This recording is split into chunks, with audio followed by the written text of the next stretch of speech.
yung records na, uy, na-transfer na pala itong iba nito, may mga papeles pa nga. Kaya para naman, yung totoo talaga, ipag-iiral natin sa ating bansa po. Yun po.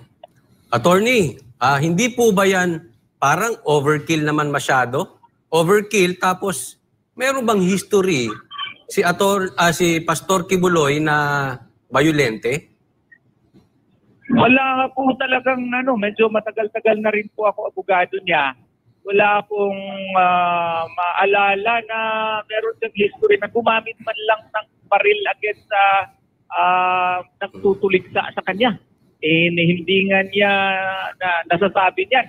Kung hindi lang na balita na meron daw siyang 19 licensed firearms. Hindi ko alam na may mga baril pala siya. Ang totoo pala, 5 lang pala yung remaining.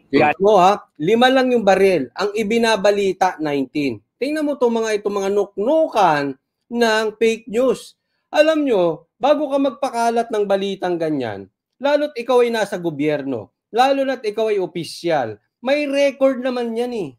Lahat po yan lisensyado.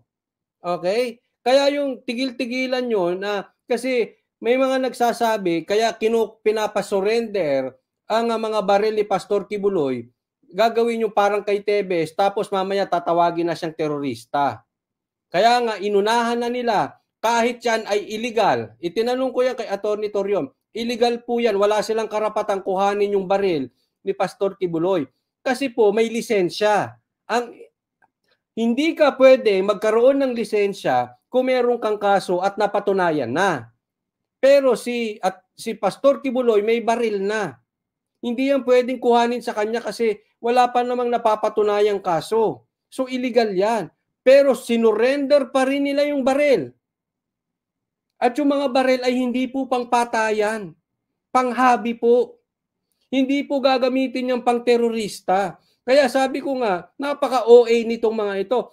Overkill. Parang yung sinasabi ni Senator Imis doon sa mga sa Kamara, dito sa mga kampo ni Tambaluslos, na ang dadrama nyo, ang kukorni ninyo. Ang corny talaga nung pagkakagawa dito nila kay Pastor Kibuloy. Iniipit yung baril. Fake news. Hindi naman pala 1905. Matagal na po palang wala sa kanya yung ibang baril. Okay? Ngayon, may record po sila dyan.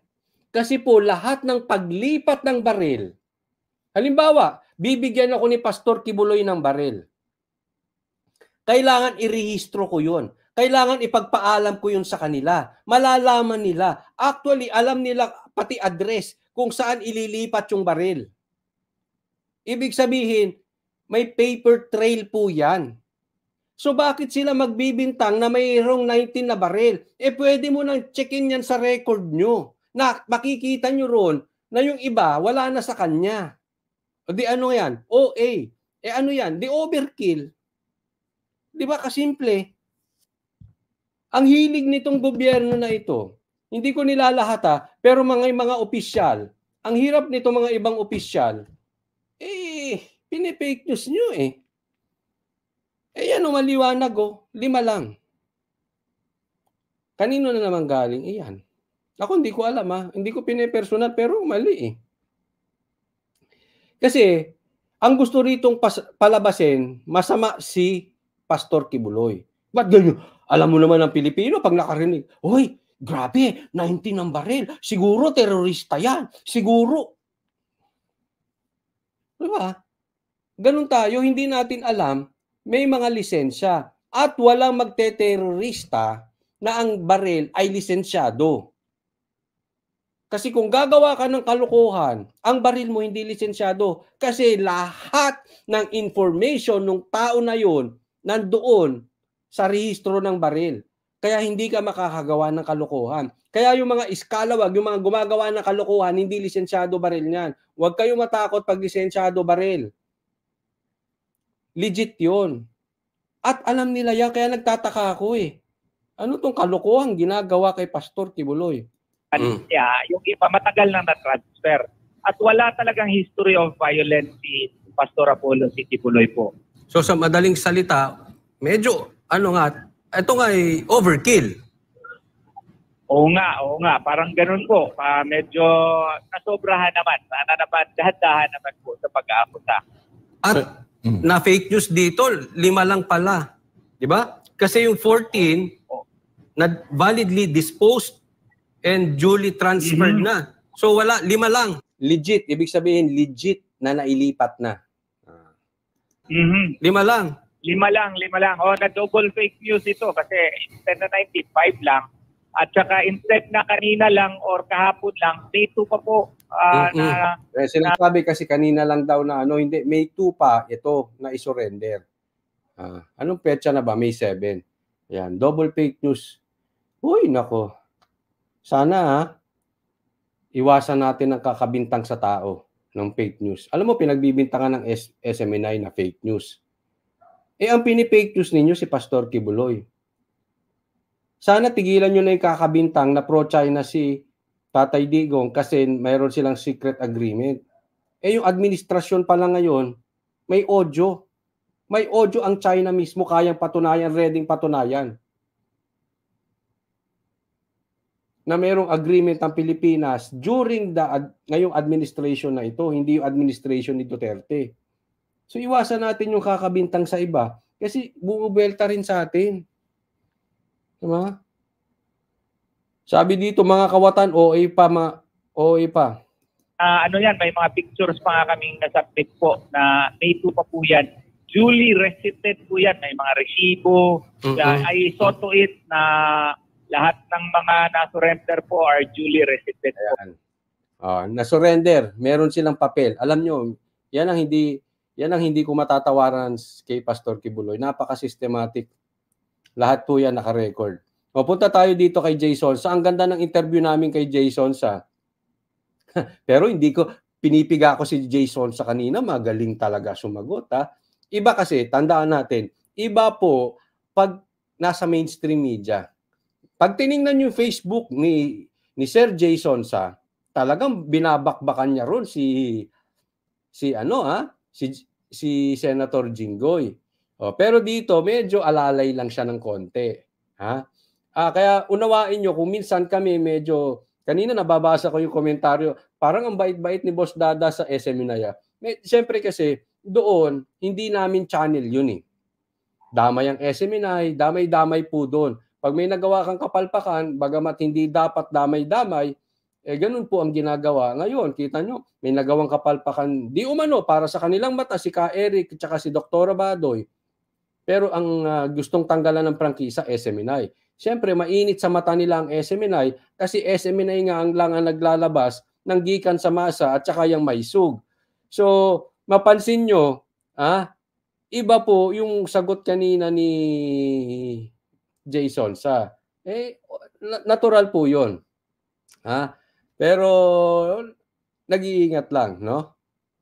Pero napakaganda ng interview at ako'y nagpapasalamat kay Sir Jay kasi dati napapanood ko lang siya at never I imagine na may interview ko siya at magiging parte ako ng with the same kasi po ay kung hindi ako nagkakamali ay isa po sa haligi ng SMNI ito si Sir Jay.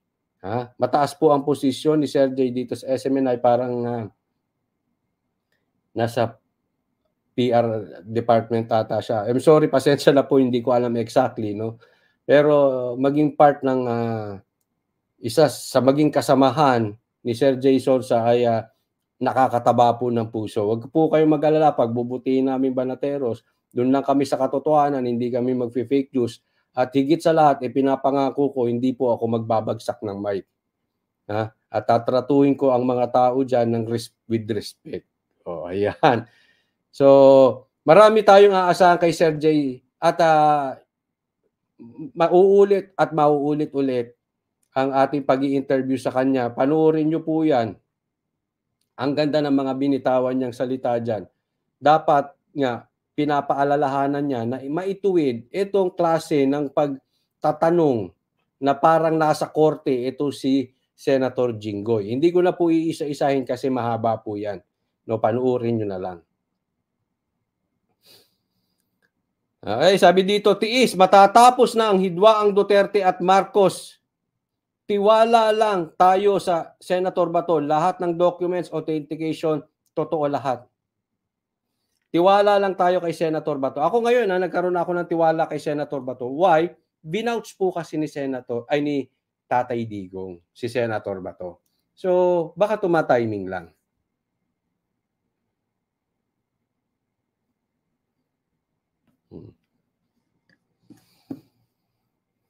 Ano pa?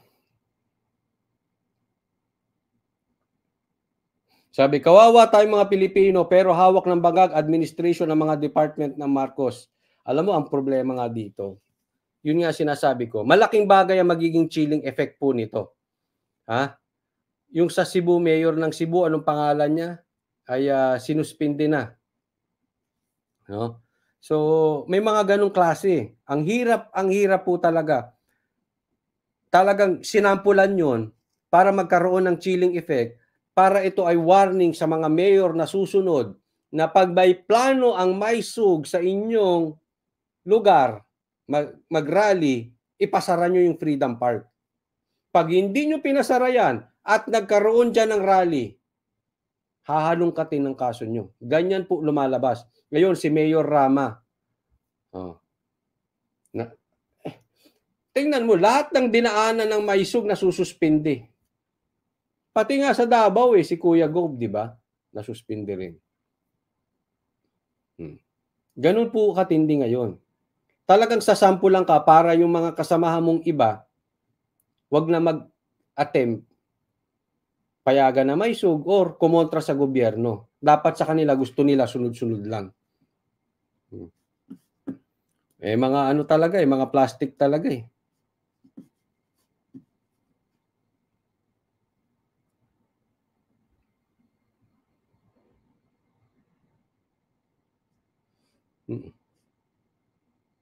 Sabi dito, grabe ang panggigipit nila kay pastor.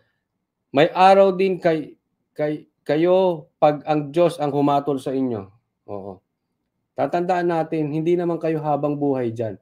Unless mapalitan nila yung tsatsya. Delikado yan. Gusto nila maging prime minister. Kaya nga si Tatay Digong, ilang beses niyang sinabi yan, na huwag niyong pakialaman ng konstitusyon. Diyan po talaga ang problema niyan. Nasa konstitusyon po yan. Pag napalitan na yan, ay nako, delikado.